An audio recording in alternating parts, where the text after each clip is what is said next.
Nityanandeshwara-samarambam Nithyanandeshwari-madhyamam Asmadacharya-paryantam Vande Guru-paramparam. I welcome you all with my love and respects. I welcome all the devotees, disciples, samajis, satsangis sitting with us around the world at this moment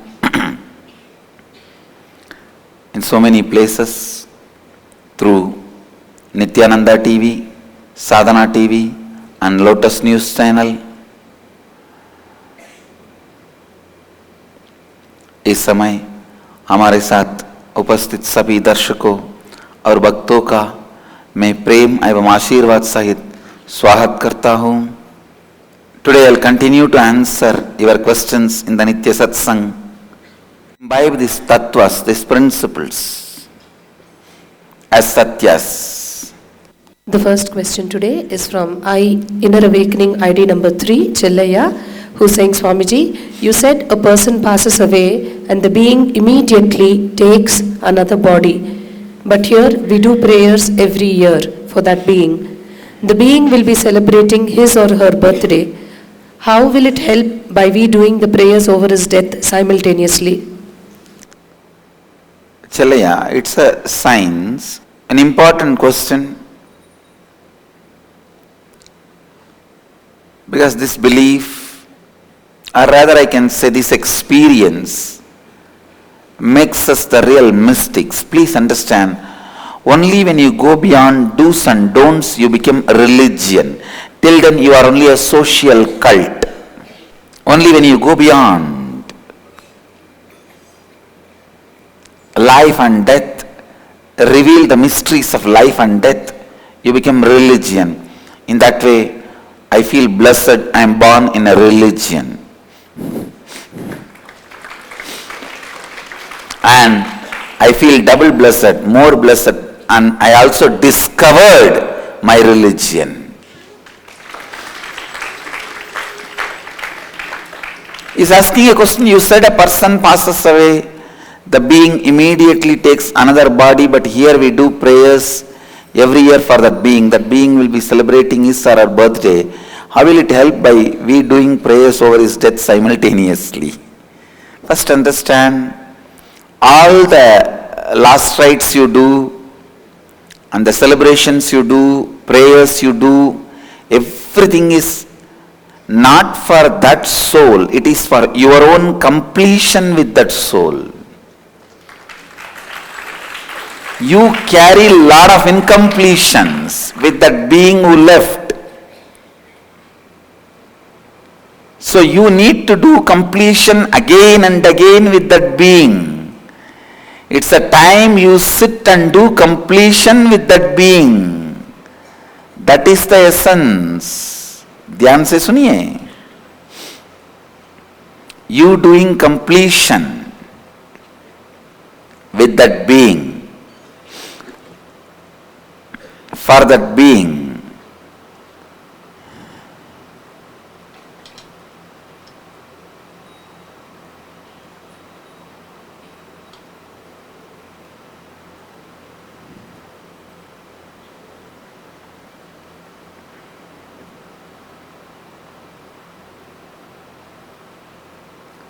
The purpose of shraddha, last rites, pindadarpana, everything is for you to complete with that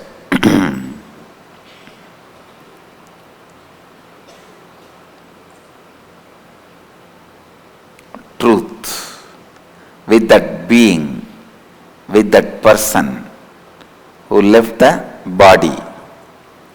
So understand, people ask me, Swamiji, should I do shraddha, pindadarpana and all regularly? I tell you, do it. More than it helps your father or the person who left the body, it will help you. It will help you. you will be out of incompletions. The incompletions you carry with your parents is the Pitru Dosha. Understand, the incompletions you carry inside you with the parents is Pitru Dosha. The incompletions you carry about the fear of snakes and reptiles is Naga Dosha. The incompletions you carry with the elders, Pitrus, is Pitru Dosha. Getting it? So,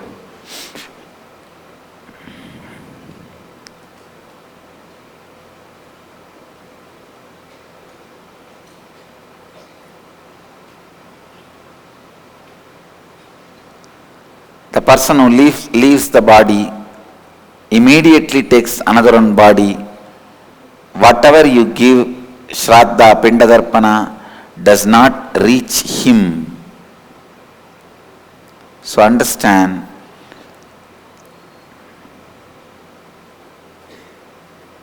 but it completes you. Next question.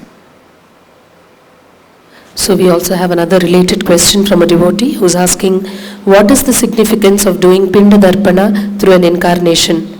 How does the Maheshwara Puja help release Pitru Doshas, and how does it help me and the departed soul? Two things here you need to understand.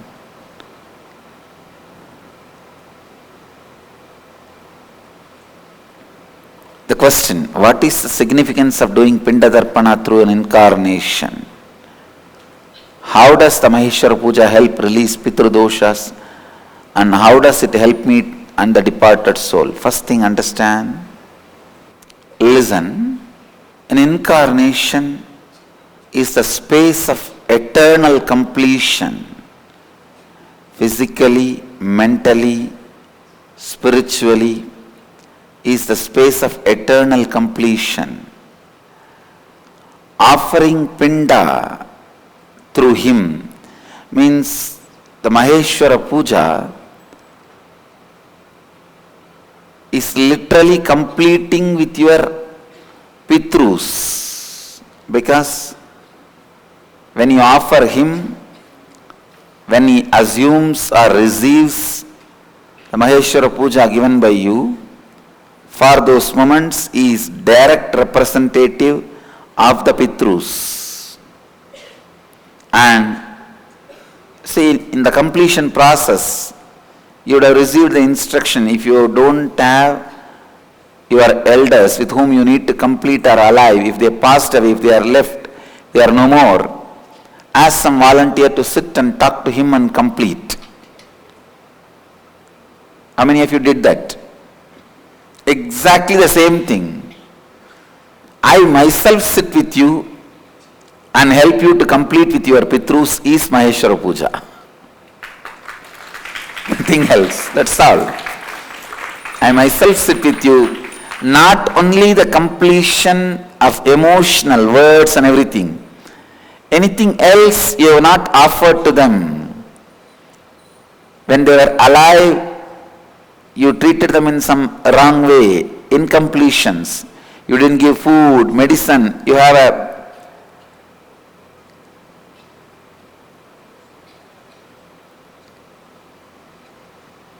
duty.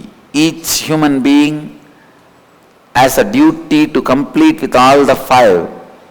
Your Pitrus, elders, and family deity, family guru, and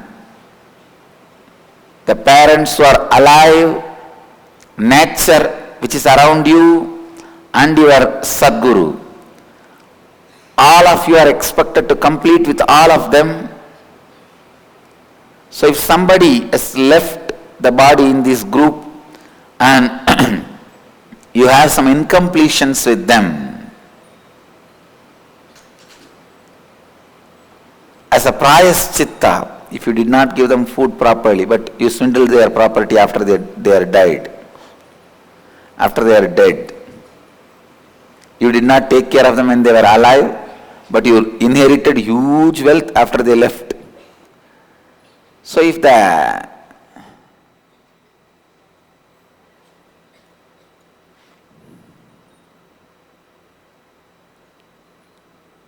incompletions are there with them,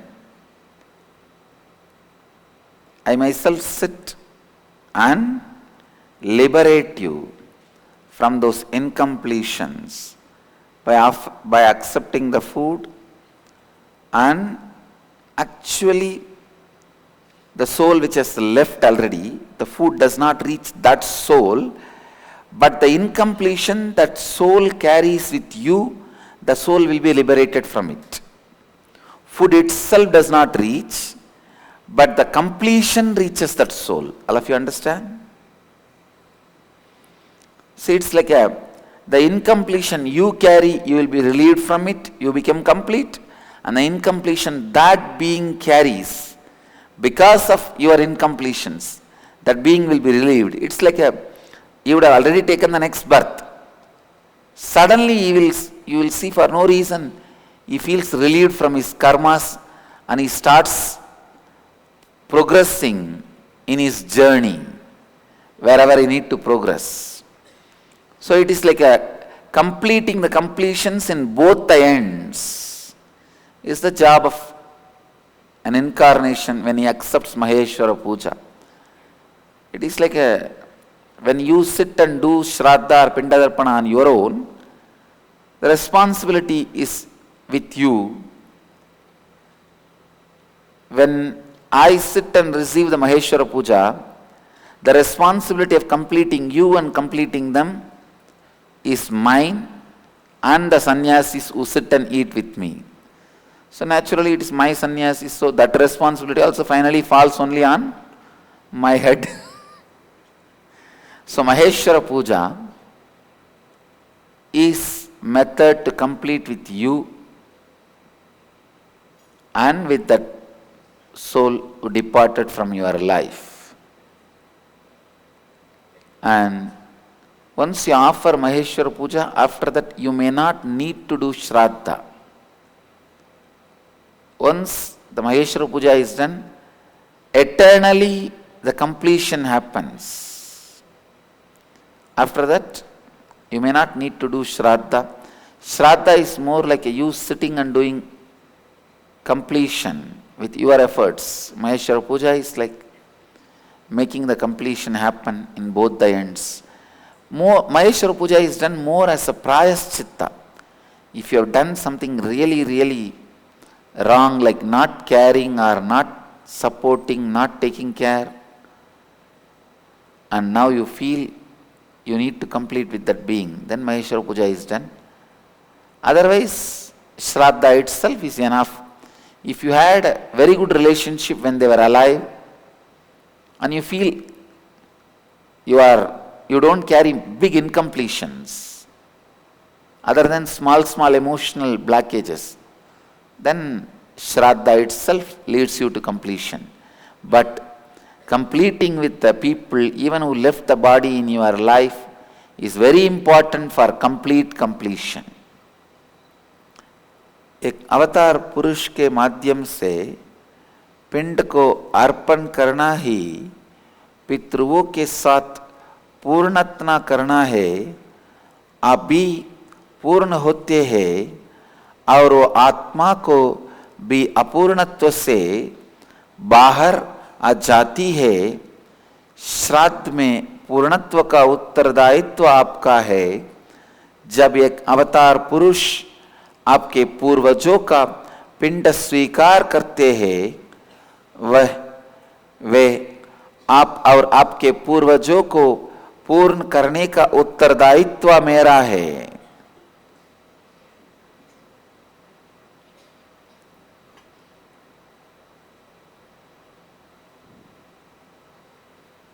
Next question. The next question is from Inner Awakening ID number 224, Sanjaya Chari, who's asking, could you please explain how the law of cause and effect works? Sanjaya Chari, please be seated. It's a beautiful question. I'm so happy today all best questions are coming up. Could you explain how the law of cause and effect works?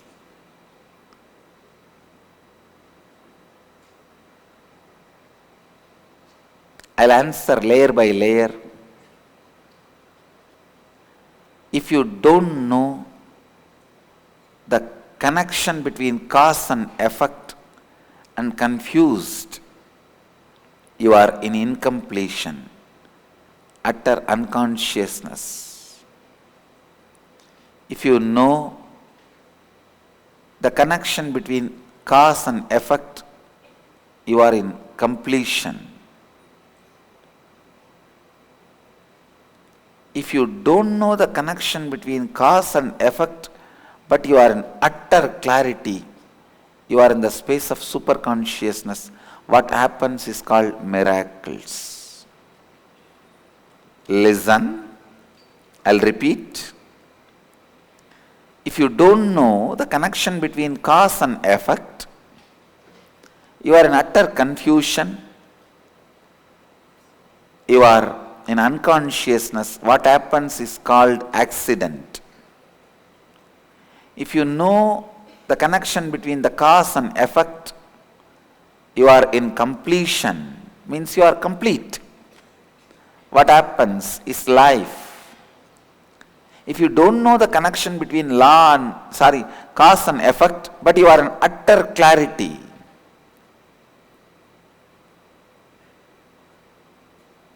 you are in superconsciousness, what happens is called miracles. Listen. In the unconscious level, you will not know the connection between cause and effect. In conscious level, you will know. Again, in superconscious level, you will not know the cause and effect. That is why I say, neither for the Chandalas nor for the enlightened beings, law of cause and effect makes no sense. Understand? Chandalas, the cause and effect, they will not know the connection. Unconscious criminals, they do not know the cause and effect connection. If somebody has done 200 murders, he will not know due to which murder he is hanged. He do not know which action caused which effect.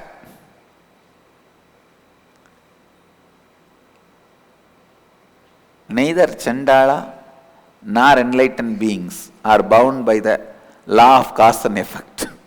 Because Chandala has too much cause and too much effect. Enlightened being has no cause and no effect. I will now explain the whole science. Listen, it's my very favorite subject, this reincarnation theory, law of karma. Recently there was an article, very beautiful article in the internet I read, a deep study. The study declares 87% of Americans are Hindus. I was shocked. How come? The study narrates the major 10 beliefs of Hinduism. They took it, which is unique to Hinduism. Dharma-based religions. You see, in the world, broadly the religions are categorized into two categories: Abrahamic religions and Dharma-based religions. Christianity, Judaism and Islam, and the sects from those religions are called Abrahamic religions. And Vedic tradition, Hinduism, Buddhism, Jainism, Sikhism, and the cults and sects came out of these traditions are called Dharma-based religions. So there are some unique concepts which belongs to only Vedic tradition. 10 concepts they took. Reincarnation theory, theory of karma, like these 10 concepts they took. And they've done a survey with something like a 7 lakh people, means a thorough survey. 7 lakh is not a small number, especially in US. In India, even for our functions in Tiruvannamalai, Pauranami, we get 7 lakh people. And 2 lakh people come inside our ashram and eat. But in US, 7 lakh people is a really big number. I read the article they said, they thoroughly narrated how they have done the research and all that. After this thorough research, they asked people, how many of them believe in these 10 concepts? Because all 10 are unique to Hinduism and completely contrary to Abrahamic religions. For example, believing in many births is purely Hindu, Vedic tradition, Dharma-based religion. Of course, Buddhism borrowed the concept of reincarnation from Vedic tradition. Buddhism is nothing but one sampradaya of Hindu tradition, because Buddha is worshipped as one of the incarnations of Hindu traditions. Some of the Buddhists are trying to scream, no, we are a separate religion.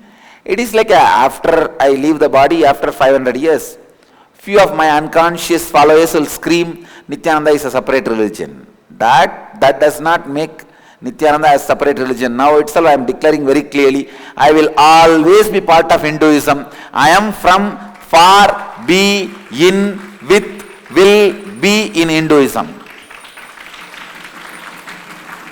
So, just because of few unconscious followers of Buddhists or who claim the so-called followers of Buddha's shout that they are separate religion, they don't become separate religion.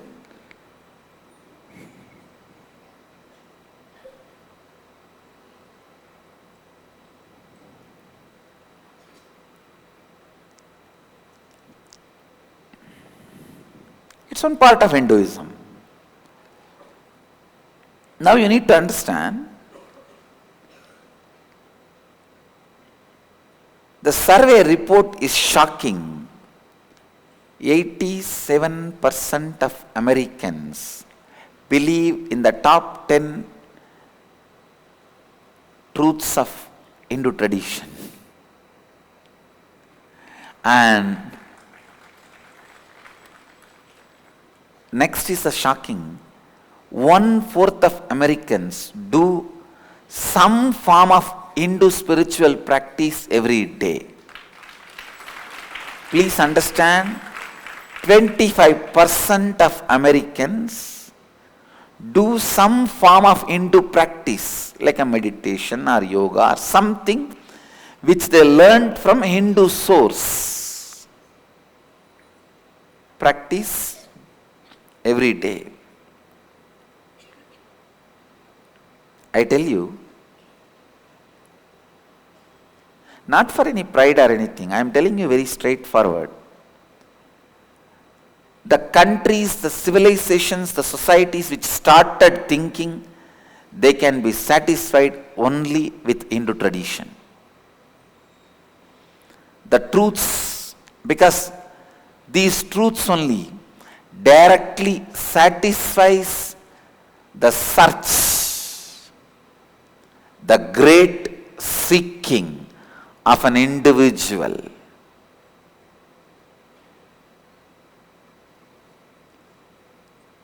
Still discussion is going on in our organization think tank group. How can Hinduism be branded best internationally? Because we need to have one word to tell the essence of Hinduism. Neither my think tank is able to come up a branding word for Hinduism nor for me, because both are too vast. Understand, This law of cause and effect is one of the important theory in which 87% of Americans believe. I can also give you the reference of that article. It's on the internet, maybe I'll search it and get back to you guys, or if you guys search, you'll get it now. Let me define now cause and effect. I've introduced this theory now. Listen.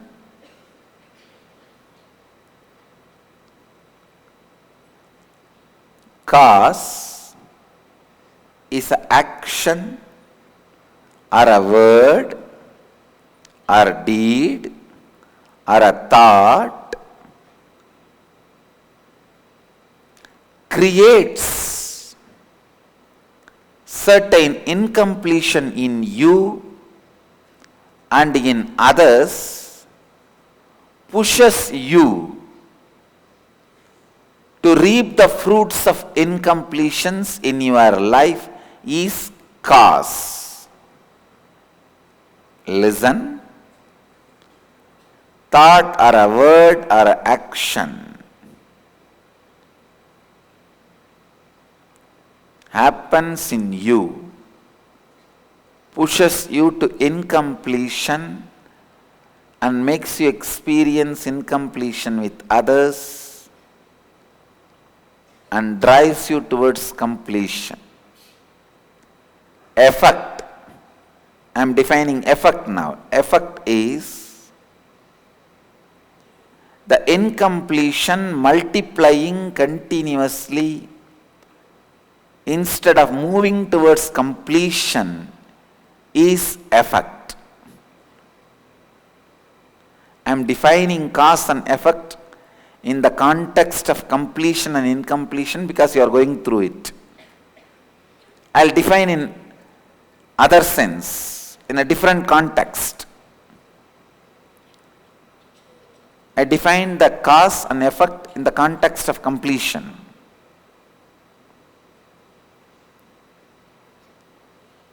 Completion is stopping the effect immediately and rewinding the effect towards the cause and merging effect into the cause is completion. Stopping the effect immediately and rewinding it back to the cause and effect merging into the cause is completion.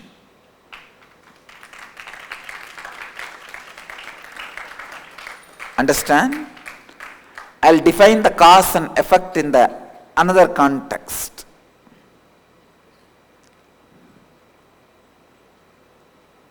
Anything which has not made its effect completely in you is cause. Anything which has made its effect completely,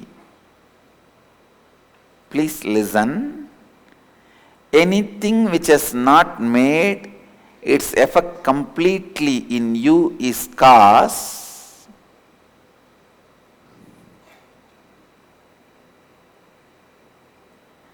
Any cause which has made its completion on you is effect.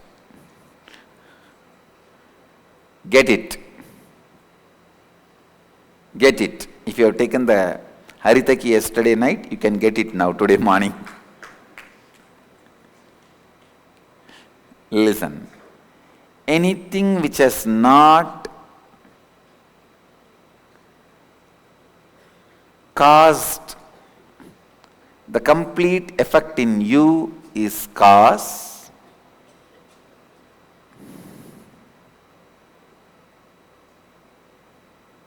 I am redefining from different contexts.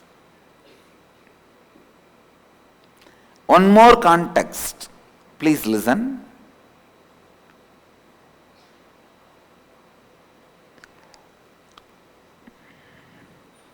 Any pattern which you have not completed. As long as it remains as a pattern in you, it is called cause. When it is expressing itself into the action, it is called effect.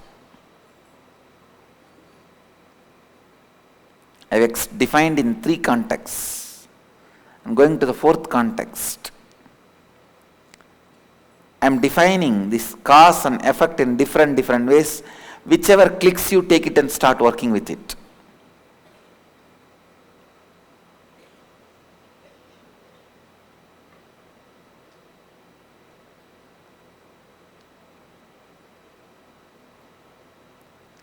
Cause is which happens in your mamakara, effect is which happens outside you.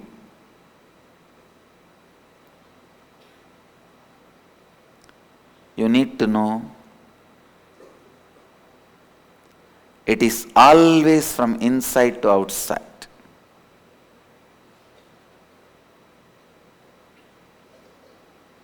Some more definitions of cause and effect. I do not want to say whatever you give comes back to you. No. How you cause, that same way only it comes back to you. Listen. If you cause something out of completion, what you get back will be miracle. If you cause even the great charitable act out of incompletion, what you get back may be hell. Not maybe, will be. Even the so-called moral, good, right acts caused out of incompletion will have only bad effect, not the desired effect.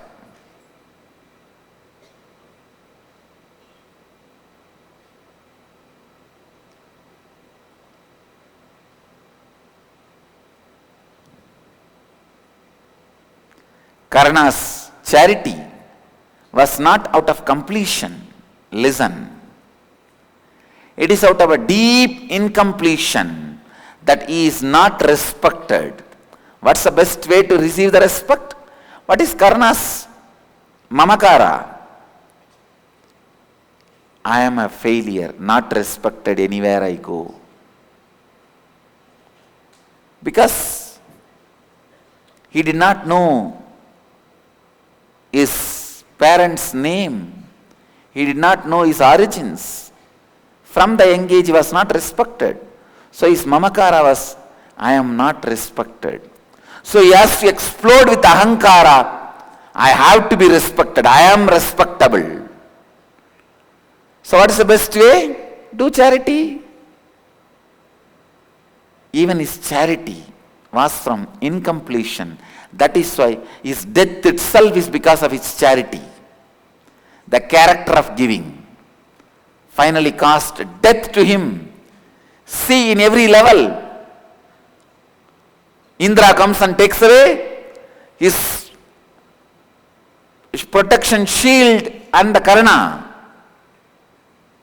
Kavacha and Kundala were taken away by Indra. Why he gave? To Indra I am giving charity. Not out of completion, but out of incompletion. Then Kundi comes and takes the boon. You will not send an ahastra second time on Arjuna. He says, all right. To the Rajamata I am giving a boon. He gives. Then she asks, you will not kill anybody other than Arjuna. He says, all right. To Rajamata I am giving the boon. Otherwise, he would have killed Bhima at one time. The whole war would have ended.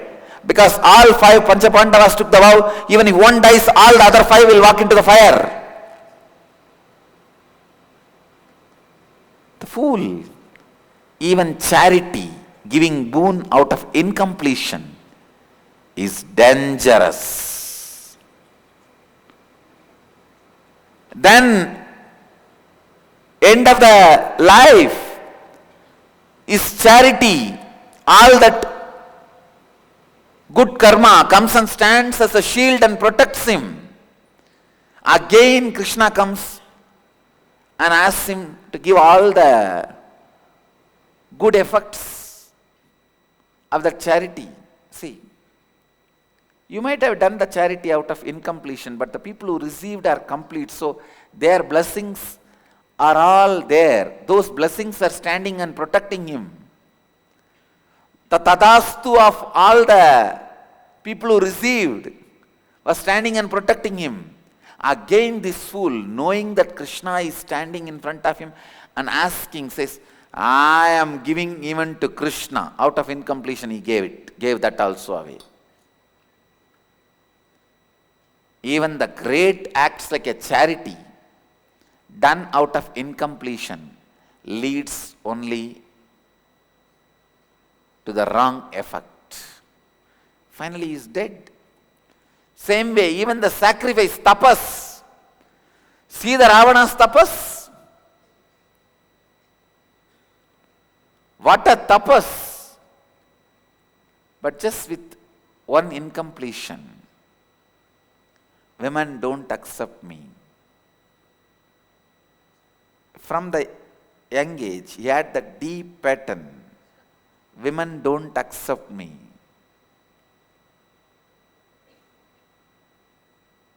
Because one girl curses him, one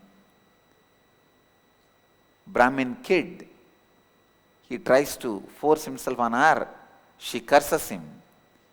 If you touch any woman without their permission, all your head will burst, you will die.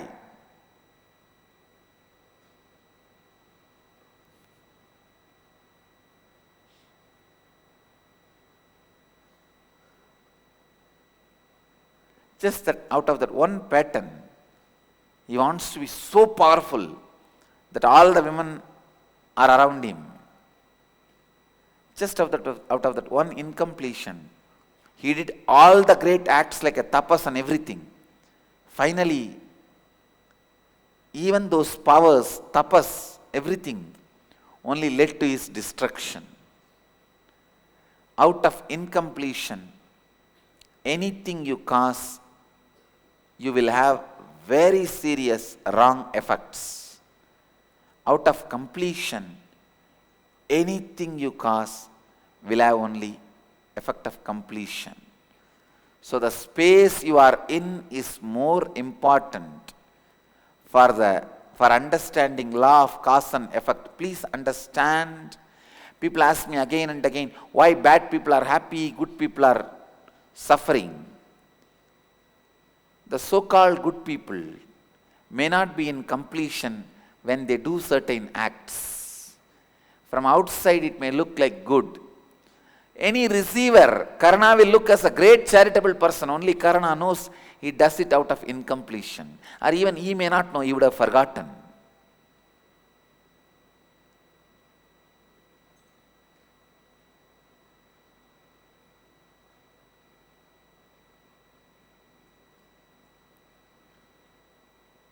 Out of incompletion, even if you do good act, it comes back as bad effects. From the space of completion, anything you do comes back to you as completion. So in the law of cause and effect, the important thing you need to do and you need to learn is the space from which the cause is caused.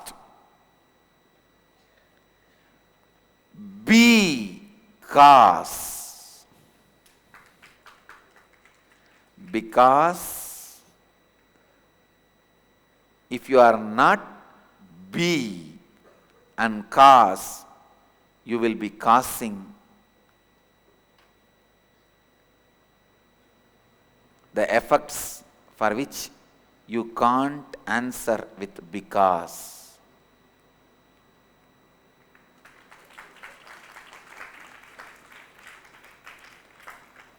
Let your being be in completion and cause.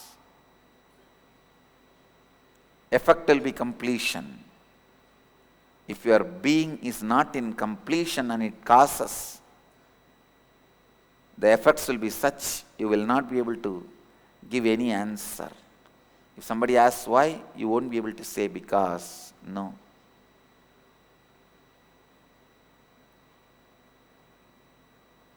Be in completion so that you are causing the right effect.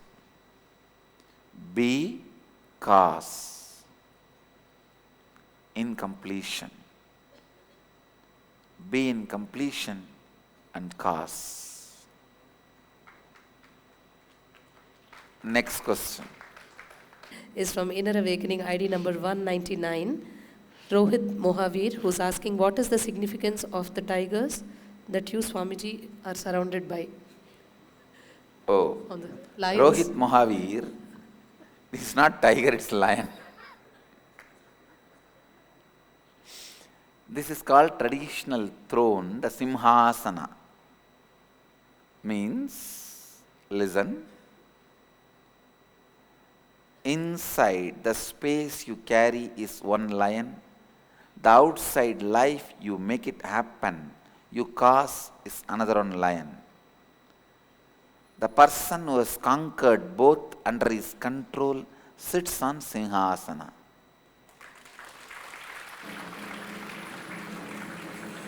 In the tradition,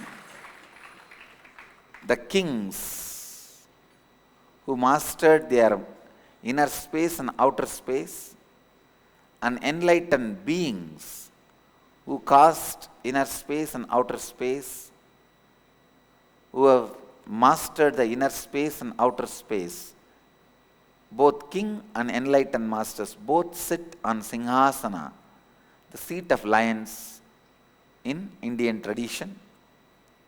So it is also called Vyasapita, from where the knowledge is radiated. It's also called Vyasapita, from where knowledge is radiated. That is why symbolic lions are kept next to the seat. Next question. The next question is from ID number 137, Kishore Gadiyar, who's asking Nithyanandam, my question is about the importance of sadhana. What are the types of sadhana? Without sadhana, can anybody get enlightenment? 137, Kishore Gadiyar, please be seated. His question is, Swamiji, my question is importance of sadhana. What are types of sadhana? First thing,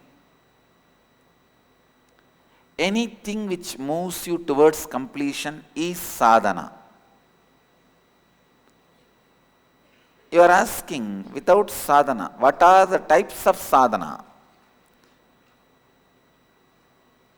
There are millions of types of sadhana. Anything can become sadhana if you are doing it for achieving completion. Even if you take a broomstick and go on sweeping this hall, saying that till I become complete, I will continue to sweep, that will become sadhana.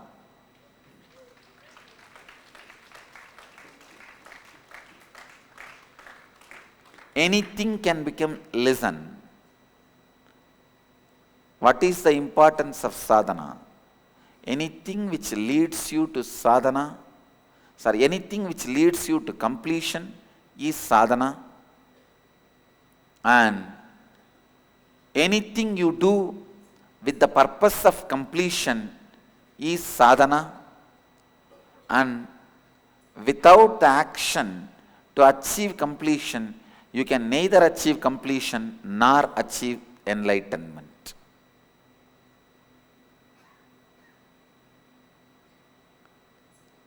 What is the importance of sadhana? What are the types of sadhana? Without sadhana, can anybody get enlightenment? As I said,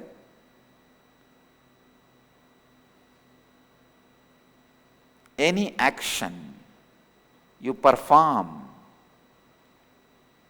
is sadhana if it is towards completion. And only with completion you can achieve enlightenment.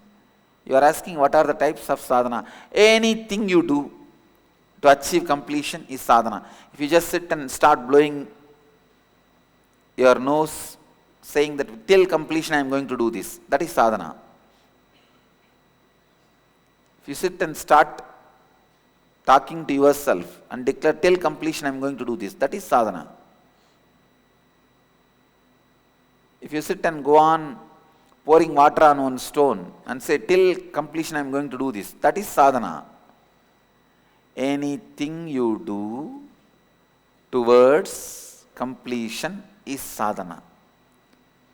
जो भी आपको पूर्णत्व की ओर ले जाता है वो साधना है. केवल पूर्णत्व के द्वारा ही जीवन मुक्ति संभव है.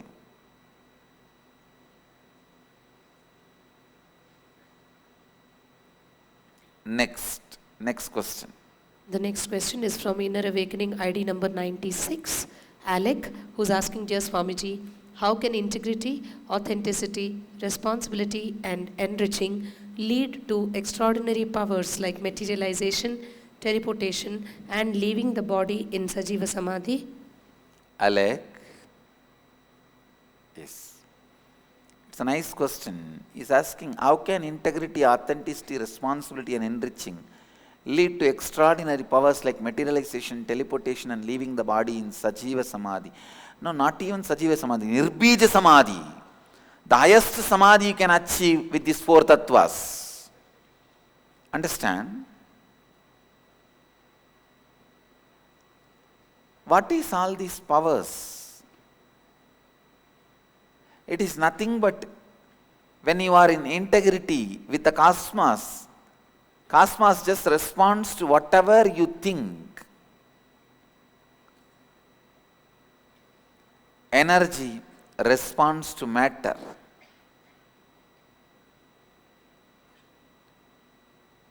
What is authenticity? Please understand. Authenticity decision has to come from your very soul. Your soul has to awaken. Only then you can start living authenticity. Till then, you may be practicing little authenticity in your yoga or little authenticity in your waking hours, little nirahara. No, that's not completely authentic. When your soul wakes up, only then you become completely authentically authentic. So, when you start practicing authenticity, your soul wakes up. Your being wakes up. Getting it? When you practice integrity with integrity, authenticity with authenticity, you will simply have the powers like materialization, teleportation and vaksiddhi. See, when you are so integrated with your words just moves the world.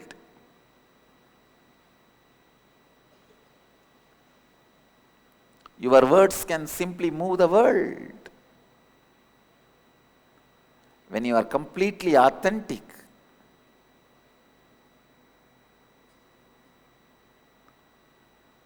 simply your soul can express anything, because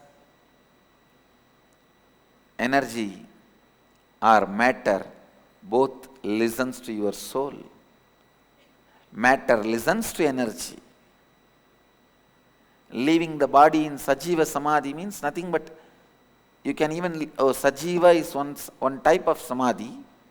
You can call it living enlightenment.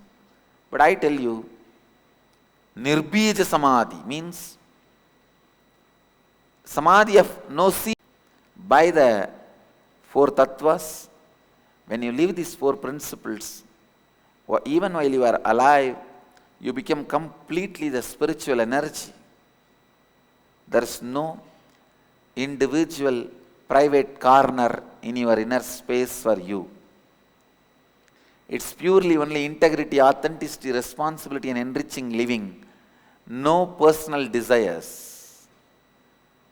No personal desires. No personal ideas. no personal movements, lives. So understand, integrity, authenticity, responsibility and enriching lead to extraordinary powers like materialization, teleportation and leaving the body in Sajiva Samadhi. Practice, you will understand how directly, immediately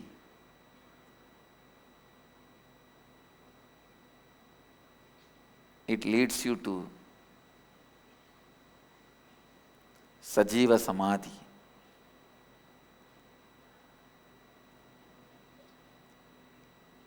Authenticity is nothing but you remembering all powers are at your disposal.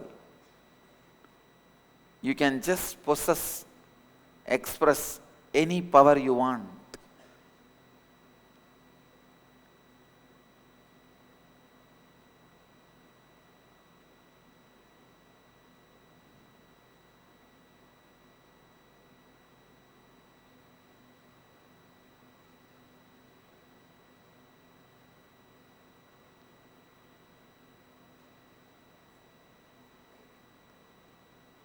Today, I have a webinar specially to make people understand in the evening how extraordinary powers can be expressed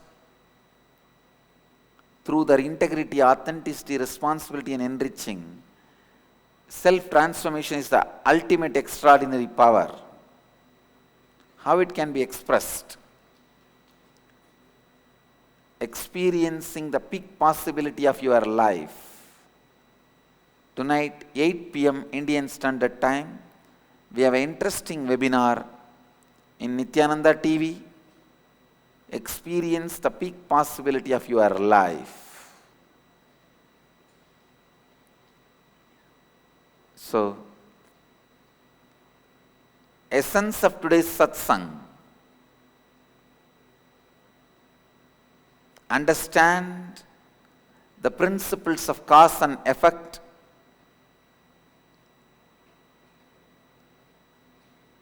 Realize the 4 tattvas can create extraordinary powers in you.